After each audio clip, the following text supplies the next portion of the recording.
वहां पर जब राक्षसों ने थोड़ा सा उपद्रव किया तो मैंने फुटकार करके लंका को जला दिया था।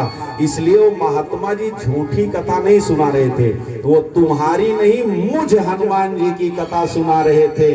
और उस बंदर ने कहा, हनुमान जी से कहा, हनुमान जी जब भी त्रेता युग में हनुमान जी आते हैं, सारे हनुमान जी को मेरे बाद जितने हनुमान जी हुए सबको संशय हुआ है, और ऐसे ही अंगूठी यहाँ भेज करके राम जी आपकी ही तरह सबका संशय दूर करते हैं। आप जाइए, कभी किसी महात्मा की कथा में संशय मत करना। बोलिए राधा कृष्ण भगवान की जय। इसलिए आप विचार करना और शास्त्रों पर मनन करना तो आनंद आ जाएगा, और संशय करने में आनंद नहीं आ जाएगा। आज ब्रह्मा जी के नासिका से वो कीड़ा निकला और श्वेत बाराह के रूप में वो परिणत हुआ, और आकाश मंडल में उस श्वेत बाराह भगवान ने घनघोर गर्जना लगाई। मानो पाताल लोक में रहने वाले उस हिरण्याक्ष को भगवान ने ललकारा कि बेटा मैं आ रहा हूं। और जब गर्जना भगवान ने लगाई, उनका शरीर में कंपन हुआ, और तैसे ही शरीर से भगवान के रोम नीचे गिरे। ये जो रोमावलियां हैं टूट करके नीचे गिरी।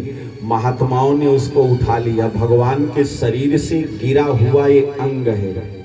महात्माओं ने हाथ जोड़ करके कहा, सरकार हम क्या करेंगे, बहुत पावन है, बड़ा पवित्र है। बाराह भगवान ने महात्माओं से कहा कि जब मैं पृथ्वी की स्थापना करूंगा तो मेरे शरीर से गिरी हुई रोमावलियों को पृथ्वी पर तुम छोड़ देना, और वो सब कुश हो जाएंगे, कुश। और चाहे कोई यज्ञ होगी और चाहे कोई कव्य होगी। यज्ञ माने देवताओं के लिए और कव्य माने पितरों के लिए। दोनों ही कार्यों में जब तक कुश का प्रयोग नहीं होगा तब तक वो कार्य सिद्ध नहीं होंगे। ये जो कुश है भगवान बाराह के शरीर से गिरी हुई रोमावलियां हैं, रोम है, रोए हैं। और बाराह भगवान छलांग लगाए, समुद्र के रास्ते पाताल में गए, और वहां पर हिरण्याक्ष ने जब भगवान बाराह नारायण को देखा तो हिरण्याक्ष मुस्कुरा उठा, और उसने कहा, अरे भैया, अरे तुम तो जंगल आया होता, कुछ संगत किया होता तो वो जान जाता कि शब्द का अर्थ क्या है। वो कुछ किए नहीं था। अब उसको लगा कि ये तो मुझे सिंह कह रहे हैं, जबकि हमारी आपकी भाषा में तो ग्राम सिंह कुत्ते को कहते हैं। भगवान ने कहा, युष्मत विधे मृग ग्राम सिंहान, तुम्हारे जैसे ग्राम सिंहों का शिकार करने के लिए आया हूं। अब ग्राम समाज भगवान उसको कुत्ता कहा, वो अपने को शेरे मान लिया, और यही धोखा हो गया। और थोड़ा सावधान हो गया, उसने सोचा इसका मतलब ये मुझे डर गई है कि नहीं। और तैसे ही भगवान बाराह नारायण से उसका सूक्ष्म युद्ध हुआ।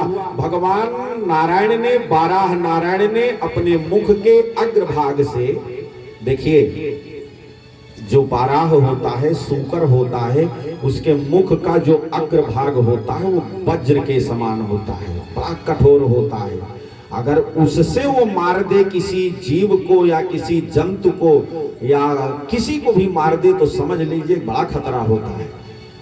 क्योंकि ये कथा यहाँ से जुड़ी ना, भगवान बाराह के बाद ही इन बाराहों की उत्पत्ति हुई है। भगवान का वो अग्रभाग, मुखाग्रभाग इतना कठोर था कि एक बार भगवान ने प्रहार कर दिया, उसकी आंतें फट करके बाहर आ गई, और उस राक्षस को भगवान ने जैसे मारा, उसके रक्त से भगवान बाराह के मस्तक और भगवान के मुख का अग्रभाग, नथुनों का अग्रभाग वैसे लाल लाल हो गया। ऐसा लगा कि जैसे किसी बड़े गेरू के पहाड़ में बाराह भगवान ने टक्कर मार दिया हो। वो लाल लाल भगवान का मस्तक रक्त से सना हुआ, ऐसे लग रहा था जैसे गेरू के पहाड़ में किसी बड़े मतवाले गजराज ने टक्कर मार दिया हो। भगवान ने उसको मारा और पृथ्वी माता को अपने मुखाग्र भाग पर धारण करके ला करके जल के ऊपर भगवान ने स्थापित किया। और तब ब्रह्मा जी से कहा, अब महाराज मनु और महारानी शतरूपा के द्वारा मैथुनी सृष्टि प्रारंभ करवाइए। यहाँ से अब कथा एक क्रम में चलती है। आनंद के साथ हम ये सब मनुवादी हैं। चलिए हम मनुवादी हो गई। वो कहते हैं कि ये मनुवादियों ने बड़ी विकृति फैलाई। चलिए हम आपकी बात मान गए।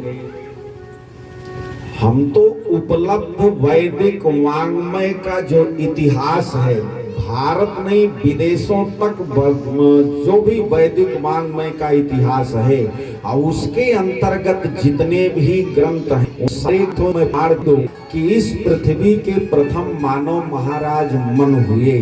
और जो लोग हमको आपको मनुवादी कहते हैं वो जरा बताओ कि अगर वो हमारे नहीं हैं, वो जिसके हैं उसके बारे में एक आध प्रमाण दे दें।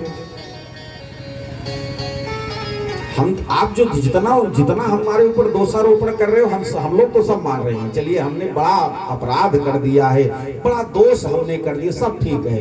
यार तुमको भी तो बताना चाहिए, अगर तुम मनुवादी नहीं हो, तुम मनु की संतान तुम नहीं हो, तो आखिर हो किसकी संतान ये भी तो तुम बताओगे कि ऐसे हवा में सब काम होता रहेगा।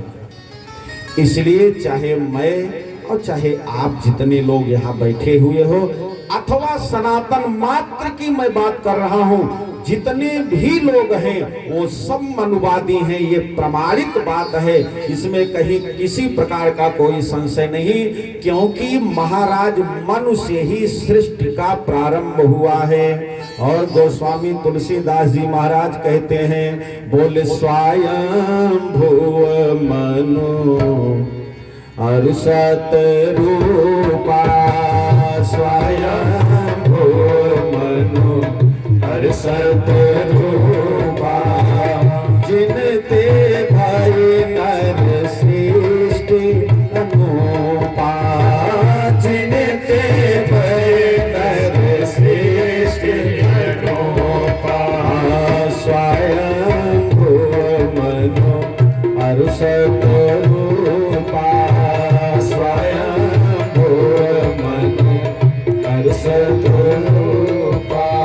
इनसे सृष्टि प्रारंभ हुई और दोनों को राज्य करते करते इस पृथ्वी पर रहते रहते